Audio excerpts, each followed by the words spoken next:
The drought, the creek dried, the grass turned to dust, and men started leaving for work in town. The ranch teetered on the edge of ruin. Martha worked harder than anyone, rationing flour, baking bread from scraps, feeding the horses from her own portions. She fell sick once from exhaustion but never stopped. When one of the men mocked her for working herself thin, Caleb snapped for the first time. "You show her some respect. That woman's keeping this place alive."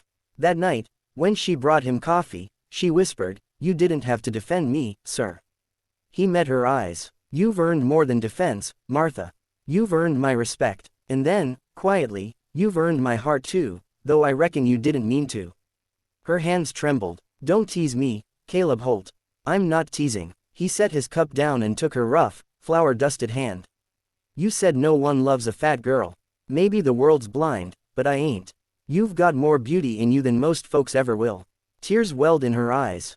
"You really mean that?" "I do. You fed my men, my ranch, my soul. I reckon it's time I feed you something back, love." By autumn, when the rains finally came, Dusty Creek Ranch stood strong again. The fields turned green, the cattle grew fat, and laughter returned to the porch. Caleb and Martha married under the cottonwood tree, with a handful of cowhands cheering and a pie cooling on the table. She wore a simple blue dress, her cheeks glowing, her hair pinned with wildflowers. When Caleb lifted her chin and kissed her, he whispered, "You were wrong, Martha Langley. Someone does love a fat girl." She smiled, tears slipping down her face. "Then I'll make sure you never go hungry again." He grinned. "You never let me, not since the day you walked in." Years later, travelers passing through Dusty Creek often spoke of the ranch with the best food west of the river and the happiest couple in the territory.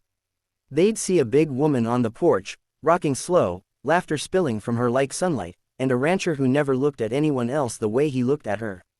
Because sometimes love doesn't come to those who shine the brightest.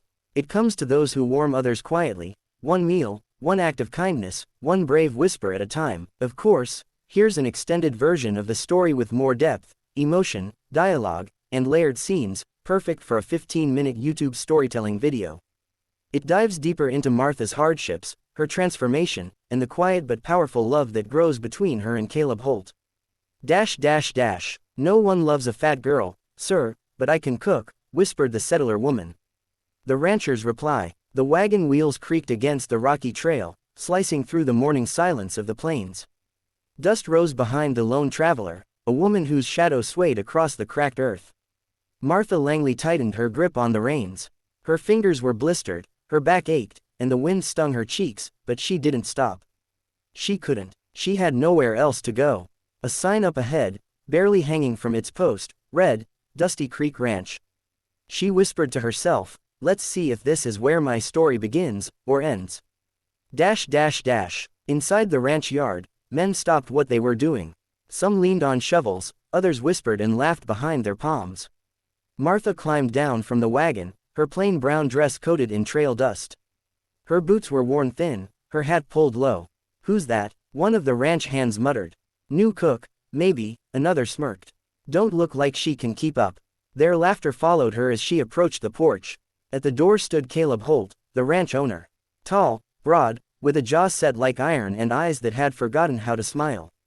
He'd buried his wife 2 years ago, and with her went most of his laughter and all of his warmth. "You the woman answered my notice?" he asked, voice rough like gravel. "Yes, sir," Martha said, steady though her heart raced. "I can cook, clean, mend, and keep a fire alive through the coldest nights." He looked her up and down, not with cruelty, but with the kind of weary honesty men of the frontier carried. "You got experience?" "Yes, sir," she said again.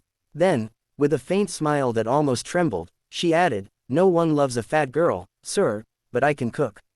The words hung heavy in the dry air. Caleb blinked, then exhaled a quiet breath. "I don't need someone to love, Miss Langley. I need someone who can keep the men fed and alive. You can start tonight." "Yes, sir." That night, she cooked. The men sat down expecting lumpy stew or burnt bread like they'd had since Mrs. Holt passed. Instead, the smell of butter and herbs filled the air. She roasted wild rabbit, made biscuits soft enough to melt, and even brewed coffee that didn't taste like boiled leather. When the plates came back empty, she stood near the stove and quietly smiled. For the first time in a long time, she felt seen, not for her size, but for her hands, her craft, her care. From the end of the table, Caleb lifted his eyes. Best meal this ranch has.